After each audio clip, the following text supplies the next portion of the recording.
Assalamualaikum warahmatullahi wabarakatuh. Alhamdulillah.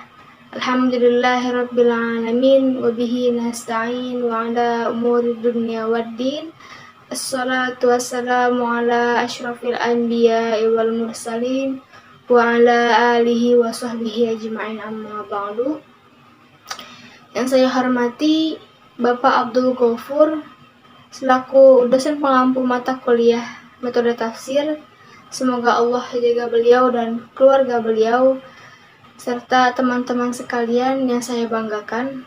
Kembali lagi bersama saya Marisa Mumtaz Juanda dari kelompok 3 yang akan kembali mereview sebuah karya tulis, yaitu proposal skripsi yang menggunakan metode yang berbeda dari 2 skripsi sebelumnya. Kemarin kita menggunakan metode tahlili atau analisis. Sekarang yang akan kita review kali ini menggunakan metode muqaron atau perbandingan, yang mana metode muqaron ini membandingkan antara satu penafsiran dengan penafsiran yang lain, satu pikiran ulama, satu pikiran mufasir dengan mufasir yang lain. Kali ini skripsi yang akan kita review kelebihan dan kekurangannya dari salah satu alumni UIN Syarif Hidayatullah Jakarta, Fakultas Usuluddin, yang berjudul Kisah Kemarahan Nabi Musa alaihissalam, surah Al-A'raf ayat 150 sampai dengan 154 dalam perspektif kitab Al-Jalalain dan tafsir Al-Azhar. Penulis ini mengambil tafsir dari 2 buku tafsir Jalalain dan juga tafsir Al-Azhar. Penulis ini mengambil 2 buku tersebut tentang kemarahan Nabi Musa alaihissalam kepada kaumnya ketika bepergian. Akhirnya kaumnya menyembah selain kepada Allah Subhanahu wa Ta'ala atau disebut dengan musyrik. Nah, teman-teman sekalian, sebelum kita review skripsi ini, yang perlu saya sampaikan adalah skripsi ini lebih menjelaskan sejarah atau cerita. Yang pasti terdapat pelajaran atau hikmah dari cerita tersebut, yaitu cerita Nabi Musa alaihissalam mendapat wahyu, kemudian cerita Nabi Musa mendapat kitab sucinya yaitu Taurat, dan juga kisah Nabi Musa dengan Nabi Khidir dalam surah Al-Kahfi. Nah, di dalam skripsi ini ada beberapa poin kelebihan dan kekurangannya, yaitu penulis ini menggunakan metode penelitian research library atau mencari sumber. Secara umum, skripsi ini memiliki kelebihan. Yang pertama yaitu temanya menarik, yaitu tentang kemarahan Nabi Musa alaihissalam dalam surah Al-A'raf ayat 150 sampai dengan 154 dari perspektif 2 kitab tafsir, yaitu kitab tafsir Al-Jalalain dan juga tafsir Al-Azhar, yang membuat skripsi ini memiliki nilai orisinalitas yang tinggi. Itu yang pertama. Kemudian yang kedua yaitu pembahasan yang komprehensif. Jadi penulis ini mulai dari latar belakang, kemudian kronologi peristiwa hingga hikmah yang dapat diambil.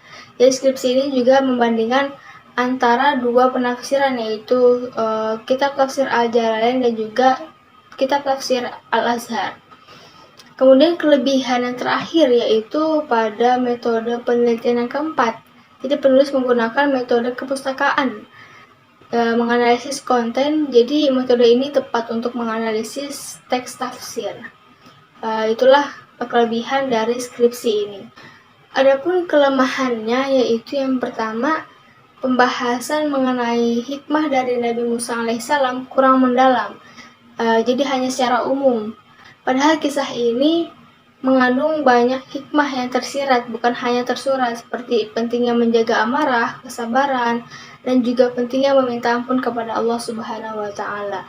Itu yang pertama, kelemahan. Kemudian yang kedua, teman-teman sekalian, kurang membahas kontekstualitas dalam kisah kemarahan Nabi Musa alaihissalam dalam kehidupan saat ini.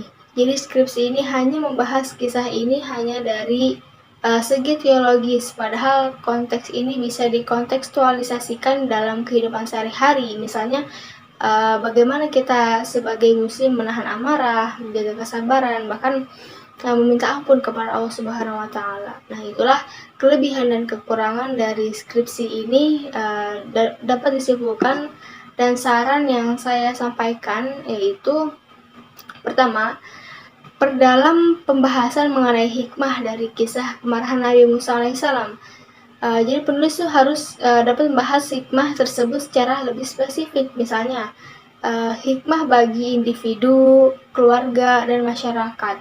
Kemudian yang kedua, kontekstualisasikan kisah kemarahan Nabi Musa ini dengan kehidupan saat ini.